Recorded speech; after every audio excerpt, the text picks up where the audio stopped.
So then fast forward, hey, you might get in the Kardashians. Yeah. This was probably beginning of summer because I remember it was around the time of like the race and stuff. So there was rumblings about it. He's like, yeah, it may be a thing. It may not be a thing. I'm very much the type of person where I'll celebrate when we're across the finish line. So if it's like, hey, this might be happening, cool. It might not. Yeah, you don't want to get your hopes up until the ink dries, right? Exactly. I'm like, hey, I'll keep working until then. I'll keep working past that point. It's cool. Where were you when you got the call? I was in the studio working on some music that we would end up putting out later that year.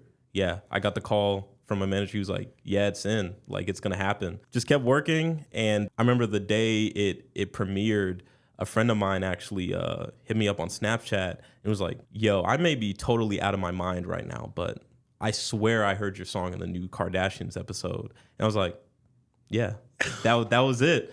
And honestly, the next couple of months after that were crazy because it was like that pretty much pointed the arrow straight up, just 90-degree vertical. The Shazam started to go crazy. The play started to go crazy. It was like we were basically getting hit up on YouTube and everything. Like, oh, man, like, how do we miss this? And it was a really cool time. It was a really cool time. I mean, that's nuts. Again, what did that lead to? Like, what doors did that open? Honestly, it just helped the plays a bunch, you know what I mean? It definitely opened up the door in terms of like bringing more exposure because, exposure is always an amazing thing. That's kind of like the currency now is like getting more attention. Having more eyes on what we were doing when we started to release subsequent songs, them getting to certain milestones was just happening faster and faster. It was an amazing time for sure. And at that point, you had never performed in front of anybody? No. Wow. Yeah. The song that ended up in Sex Appeal, Joyride, but not too long after that, it got featured in one of Spotify's official playlists, the Fresh Finds Pop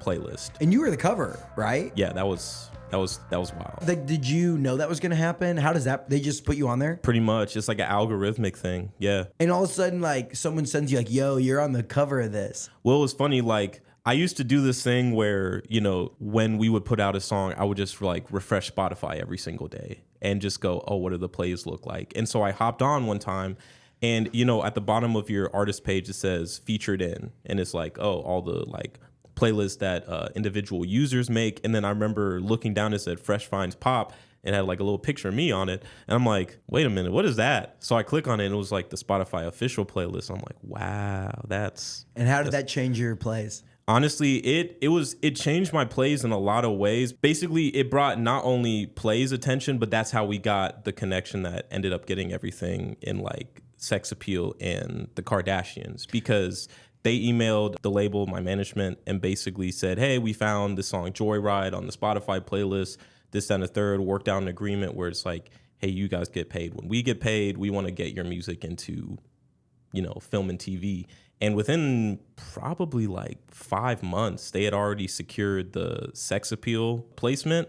And then... Wait, Spotify had secured that? Or no, the company that reached out to us. The company that reached out from the label. Okay, gotcha. Yeah. There's companies whose whole job it is to get music placed into film and TV. Mm-hmm. Like, that's their whole grind, their whole hustle, right? And so they reached out to us and said, hey, we'll do this. You don't have to pay us anything up front. It's like when the payment comes in, we just split it 50-50 and then go about our way, basically. And so, yeah, within like 5 months, they had gotten Joyride into Sex Appeal. And then a couple months later, I remember my manager talking to me and going, hey, it's not set in stone yet, but pressure may end up in the Kardashians. And I'm like, all right, that's... all right. I mean, how do you... They're earning their paycheck, right? Yeah. Like, I'm like, how do you even like respond to that? Truthfully, it's like, well, that's and cool. It had at that point had the episode been released yet of Sex Appeal? Yeah. So it was like a Hulu original movie, and it had come out already. So it was like, wow, that's cool. And and like what did you see some lift from that? Yeah, we saw a little bit of lift, and it also looked really good just from a standpoint of like, wow, you had your song in a movie. You know what I mean? It was a good like optical, like a real thing. movie, right? Yeah, like, that's pretty sick. Yeah, it was wild. Yeah. It was really wild. Yeah.